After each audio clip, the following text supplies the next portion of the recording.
Hello, this is Bob Gray Sr. Welcome to Ministry Moments. And every Friday, 3 o'clock Central Time, Lord willing, we're going to meet with you. And you can go to solvechurchproblems.com and subscribe there. Ministry Moments is one of about 5 or 6 things you'll find on that website. You'll find sermons from back in 1980. For the first time that I came to Texas, and you'll find those now. My voice a little higher, but it's still the same truths. And you got so many things that are available on solvechurchproblems.com. Now, Ministry Moments YouTube is where you can go and subscribe so that you get this every week. Ministry Moments YouTube. And so I think it'll be a blessing and a help to you and encouragement. I hope it will be. Today, we want to talk about pointers for church growth. If we have learned anything from this last election is that the answer is not in the White House, but in God's house. And it's time that we got back to growing churches again, and it can be done. I'm not saying focus on results now, but I am saying focus on responsibility that will get God's attention and will cause the results. Dr. Rice, in the early days, pushed for churches to baptize 200 people. I remember when he challenged the churches around America, 200. And he listed those at the end of the year. What a blessing. And Brother Hiles baptized 530. I have that sword paper, and he baptized 530 some. And from there grew to baptizing 10,000, 15,000 a year. And a tremendous soul-winning church, First Baptist Church of Hammond was. Now, one guy said, well, I don't believe half those people meant it. Well, I'll tell you what, I'll take 7,000 in a year any day. But it's a challenge. Now, we've gotten away from that. Now, we need to get back for the challenge again. Let's take the challenge. Let's make up our minds that we're going to get something done for God and have a church growth that would replicate what happened in the 60s and the 70s and the 80s. It can be done. Longview Baptist Temple proved it can be done. Now, it's not done through mowing lawns and service groups and that type of thing. That's a cop-out. It's going to be done through the pastor winning souls, the staff winning souls, and leading that church to win souls. I'm not opposed to helping widows and widowers. We did it and glad to do it. But that's not the main thing. The main thing is soul winning, personal soul winning, everybody winning souls. There's the commission, which is for the church, the pastor to organize the church to go into all the world and preach the gospel, back up now, to every creature. So we reach the world by reaching every creature around us. Then we are commanded to do it on a daily basis. We're to win souls on a daily basis. So those two things working for us, we can get this job done. If your people feel the importance of every day, every time they come into contact with somebody, take advantage of it to give them the gospel. That's the commandment part. Now, when you think about the commitment part, the commandment part, the commission part, they're two separate things, but both will work together. We had a mailbox outside of the office. People that led people to Christ, they would fill it out and they would drop it in the mailbox, and then the secretary would type it all up, and we'd get that list by Saturday morning. We would get that list, and we would delegate it to all the Sunday school teachers, all the bus divisions. And so people can follow up on. All right, pointers for church growth. Here we go. Got to get back to it again. You got to get bit by this thing. I remember when Brother Howell said, if you were shooting for 200, write 200 in front of your Bible and beg God for it, and, or 300 or 400 or 500 or 1,000. Beg God for it, and then go out and do your part. All right, number one, baptize converts every week. Stir those waters. You tell me your baptismal numbers, and I'll tell you whether you got a soul-winning church or not. And I'll tell you whether you're going to have a growing Sunday school or not. It's the baptismal numbers that tell off, all right? So, number one, baptize converts every week. Number two, build an adult base. Build an adult base. If I were a fifth grade boys teacher, I would go sow it, and I'd look for fifth grade boys. That's what I look for, because I want to build that Sunday school class. And then and Jesus had 12. Well, then we can't do any more than 12 or 20. And if it gets beyond that, then split the class. But it all came from soul winning. And so number three, start adult Sunday school classes and keep the enrollment small. Start adult Sunday school classes and keep the enrollment small. If it gets up to 15, hey, out of sight, out of mind. If you're not careful, what's going to happen is they're out of sight and they'll be out of mind. The more you've got to deal with on a roll, the people are going to fall through the cracks. But if you've got 10, 11, 12, 15, you know when somebody's missing, and you can be right there to help them. They're going to be depressed. They're going to be despondent. They're going to be a lot of things going to happen, sickness and whatever is going to happen. And so anyway, baptize converts every week. Number 2, start an adult base, build an adult base. Number 3, start adult Sunday school classes and keep them small. All right. Next, number 4, build a strong church-wide soul winning night. Build a strong church-wide soul winning night. Have one night, it's a blowout.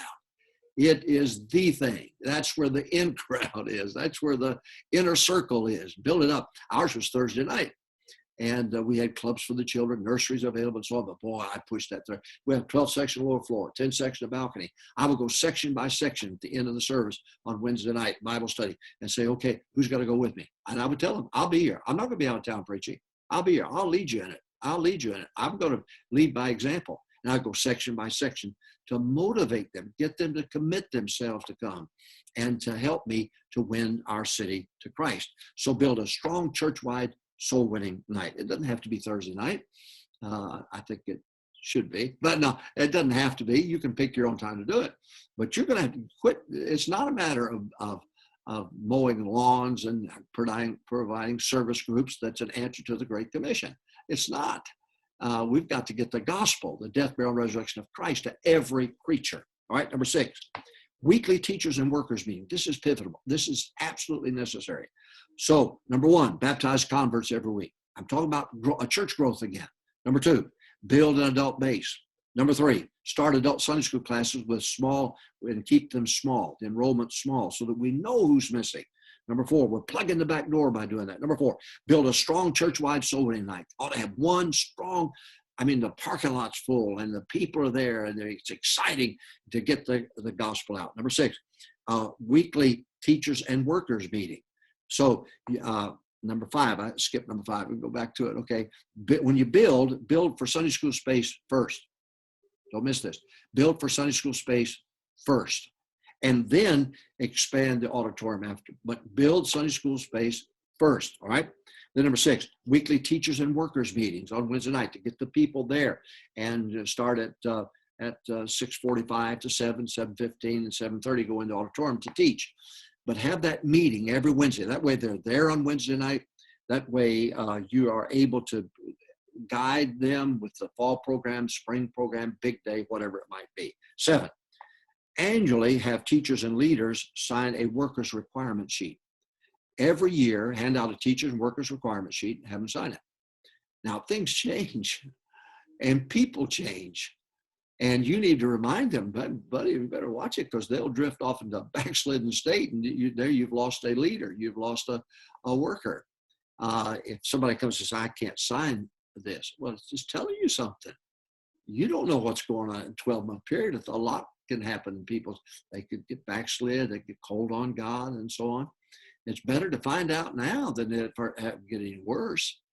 Some of you may not like that, but accountability is essential to growth. Let me say it again. Accountability is essential for growth. Essential.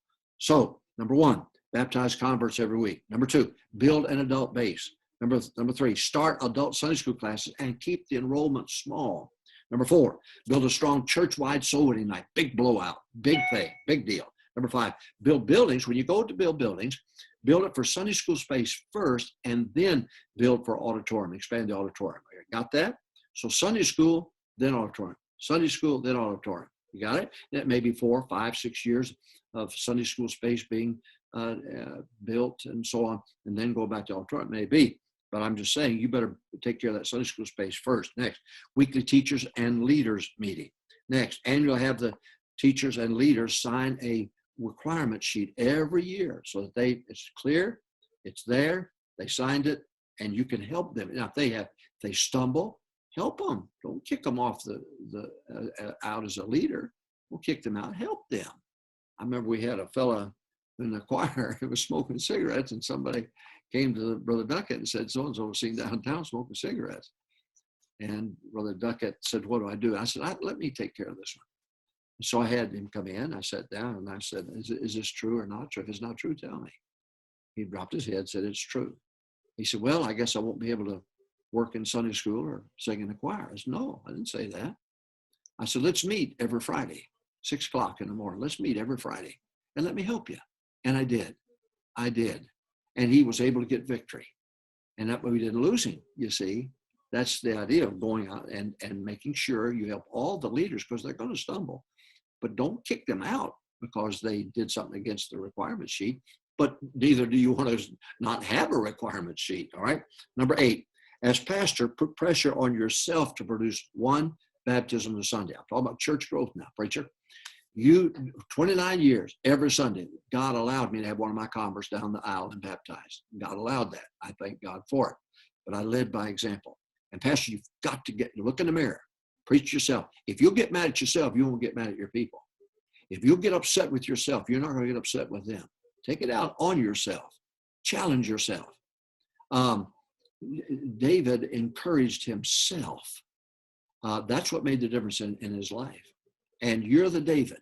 Now you encourage yourself and get back at it again. Well, welcome to Ministry Moments. I hope this has been a blessing and help to you today. We're talking about pointers for church growth. Let's quickly go over it again. Number 1, baptize converts every week. Number 2, build an adult base. Number 3, start adult Sunday school classes and keep the enrollment small. And once they get past 15 or so, divide it and start another one.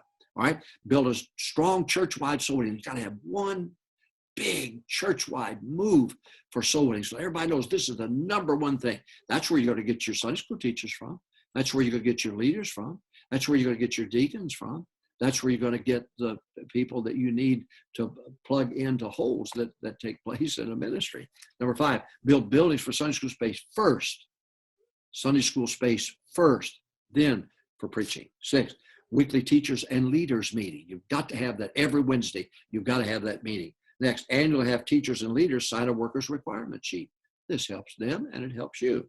Number 8, as pastor, put the pressure on yourself to baptize each week. Now, these are pointers for church growth. Please, please, please.